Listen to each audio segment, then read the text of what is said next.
దేవుడికి మహిమ కలుగుతుందట. Resurrection power, దేవుడు యొక్క శిలువ శక్తి, దేవునికి మహిమ కలుగుందాక. ఏంటి ఆ శిలువ శక్తి అని అందరూ యేసు ప్రభుని అడిగినట్ట. ఏంటి ఒక రుజువు, మాకేం చేయడానికి వచ్చినావు, ఏంటి నీ రుజువు అంటే దేవుడు ఒకటే చెప్పిండంట. ఏం చెప్పిండంటే నన్ను మీరు చంపుతారు, 3 రోజులు నన్ను సమాధి చేస్తారు, మళ్ళీ 3 రోజుల తర్వాత నేను లేస్తాను. 3 చెప్పిండంట. ఒకటి మీరు చంపుతారు, రెండోది నన్ను సమాధి చేస్తారు, మూడోది నేను తిరిగి లేస్తా. దేవునికి మహిమ కలుగుతాను.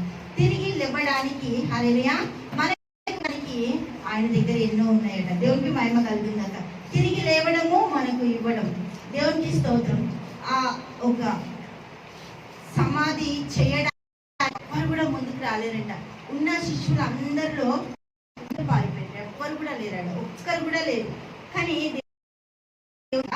అరిమతాయి యోసేపు రహస్య శిష్యుడు, ఎవ్వరికి తెలియదంట. ఆయన దేవుణ్ణి యేసుక్రీస్తు ప్రభుని వెంబడిస్తున్నాడు. ఆయన ఎక్కడ ఉంటాడు?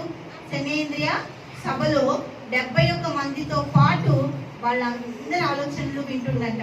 కానీ ఈయన మాత్రము జీసస్ని ఫాలో అవుతుందంట. దేవుడికి మహిమ కలుగుగాక. యేసుక్రీస్తు ప్రభునే వెంబడిస్తున్నాడంట. అలాగే దేవుడు చక్కగా బయటికి వచ్చేసి మనల్ని ఈ భూమి మీద జీవించడానికి అద్భుతాలని నేర్పిందంట కదా. దేవునికి స్తోత్రం. ఆయన బయటికి రావడమే ఒక పెద్ద అద్భుతం. దేవునికి స్తోత్రం. రాయి పొదించుకొని రావడం పెద్ద అద్భుతం.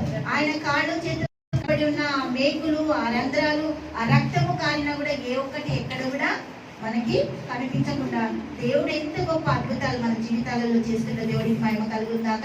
1 కొరింథీయులకు రాసిన పత్రిక 15వ అధ్యాయము మొత్తము యేసుక్రీస్తు ప్రభు గురించి తర్వాత అధ్యాయం అంతా కూడా చదవండి. దేవునికి మహిమ కలుగుందాక. హల్లెలూయా. 17వ వచనం చూద్దాం. 1 కొరింథీయులకు రాసిన పత్రిక 15వ అధ్యాయము 17వ వచనం చూద్దాం. క్రీస్తు విశ్వాసము వ్యర్థమే, మీరింకను మీ పాపములలోనే ఉన్నారు. క్రీస్తు శిలువ మీద వేలాడబడి మన పాపాలు, శాపాలు, దోషాలు అన్ని తొలగించి ఆయన రిజరక్షన్ పవర్ తోటి మనల్ని నింపిడు అని నమ్మకపోతే ఆయన శిలువ వ్యర్థమైంది. దేవుడికి మహిమ కలుగుతాక. నమ్మాలి. ఆయన మన కోసం వచ్చిండు, ప్రాణం పెట్టిండు, తిరిగి లేచిండు. నీ కొరకు నా కొరకు, నీ జీవితాన్ని నా జీవితాన్ని భద్రపరచడానికి తిరిగి లేచిండు. అంతేకాదు క్రీస్తునందు నిద్రించిన వారు నశించింది. ఈ జీవిత కాలం మట్టికే మనము క్రీస్తునందు నిరీక్షించు వారమైన ఎడల మనుషులందరికంటే భాగ్యులమై ఉంటామంట. క్రీస్తు నుండి ఇప్పటి వరకు మందు వచ్చింది, జ్వరం వచ్చింది, తగ్గింది, ఓకే మాకు ఇది వచ్చింది తగ్గింది అని కాదట. నిత్య జీవం కొరకు పరలోక రాజ్యపు జీవితాన్ని భూమి మీద జీవించడానికంట ఆయన. కాబట్టి మనము కూడా జీవించుతున్నాం. దేవుడికి మహిమ కలుగుతాక.